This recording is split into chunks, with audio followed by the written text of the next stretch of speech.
What's up, gamers? This is Nintendo Gamer Gal here with a review video. This one is of Marvel Ultimate Alliance 3. So this is my first Ultimate Alliance game. I know this is the third one, so this is I have the Wii copy because I had already bought this one, but I never played this one. So this is my first time playing it. I did play it a little before this review, this last gameplay that I did. But when I played it, I wasn't having fun.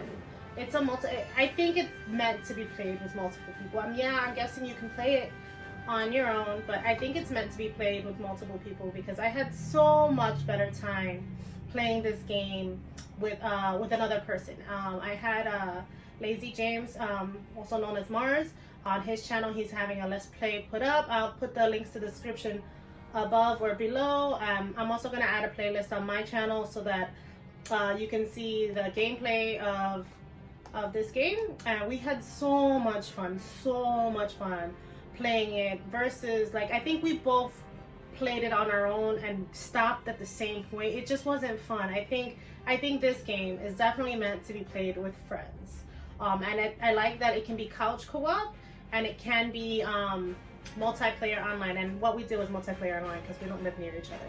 But so that's how I ended up finishing this game, because I had started it and just never finished it. So what I have to say about this game, it's an action-based RPG. It's a lot of button mashing. You have like a few attacks. There are different ways to attack in this game. You have different synergies. I didn't learn how to do them until like the end.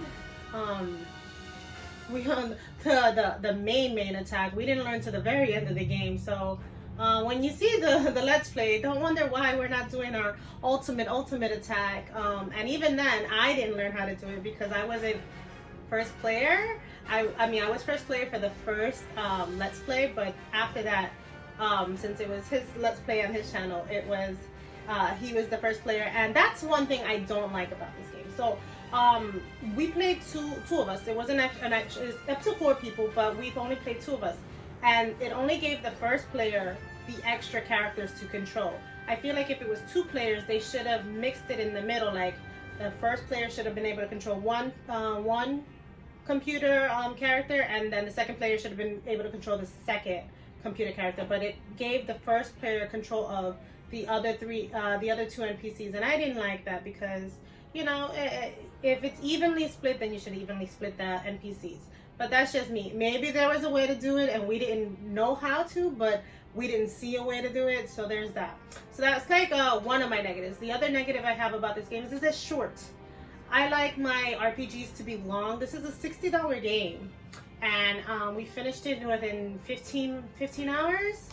And 5 of those hours we had already played by ourselves on our own, so like maybe 10 hours we finished this game, maybe a little bit more. I might be exaggerating a little bit, but it's a very short RPG. I like my RPGs to be like 30 hours long, and I paid like $40 for an RPG that's like 60 hours long.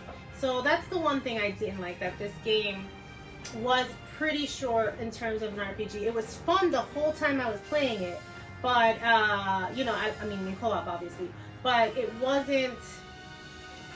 It was short. That's basically what it is. So there's a couple of ways to attack. I don't know if I've mentioned this already. So there are a couple of ways to attack. You can do synergy. You have to try to find characters that are part of the same series or have the same range type, and they'll tell you all of that.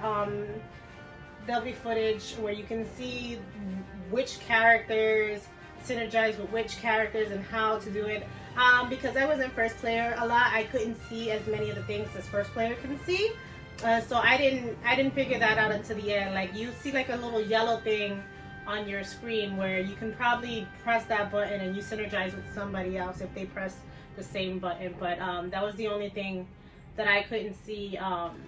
Okay, so there's also a skill tree in this game, and you have to be able to level that up.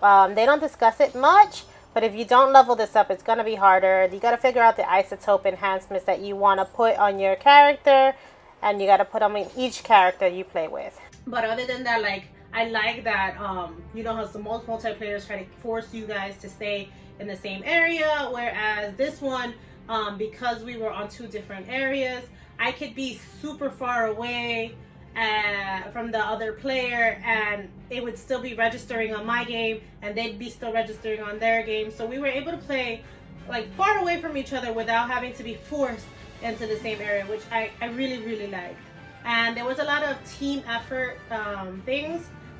The one problem with that was that it was team effort with the computer, so we couldn't open a lot of barriers where the computers, like he had to switch out to the other computer characters where they had the items to open, or the abilities to open the boxes, or the barriers protecting the boxes.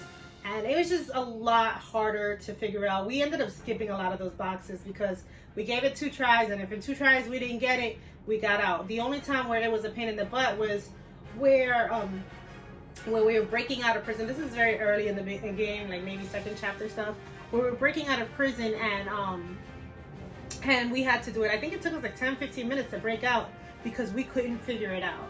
That's the only thing. But I did have fun with this game. So if you're a fan of Marvel, it'll give you a lot of, like, there were stuff in the storyline that things that happened that I didn't know were part of the Marvel universe.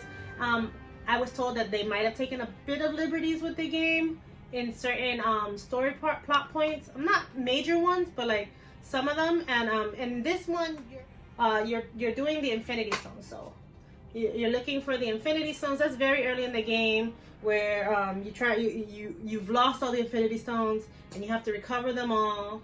And so that's what you're doing for the bulk of the game. You're trying to recover the Infinity Stones. You're beating bosses. You're beating battles. They have a lot of nice looking areas and scenes. So the graphics for me, I mean, they weren't I like cartoony graphics. So for me, these graphics were great. I know for other people who like in-depth graphics, this might not be that kind of game for them. But for me, I didn't mind the graphics. The camera angles, though, were a little bit tricky because sometimes the camera angles would change on you without warning, and then you couldn't, like, you had to figure out how to move that camera. And some of the times the camera was stuck. It had like a little camera sign with a little outline saying no, that you couldn't move the camera angle, and they just put you at weird camera angles sometimes. So I think that was another one of my little annoyances. But other than that, like I said, in co-op play, this game was great. Single player, not so much. Avengers assemble, baby! All right, thank you guys for watching. Happy gaming. Bye.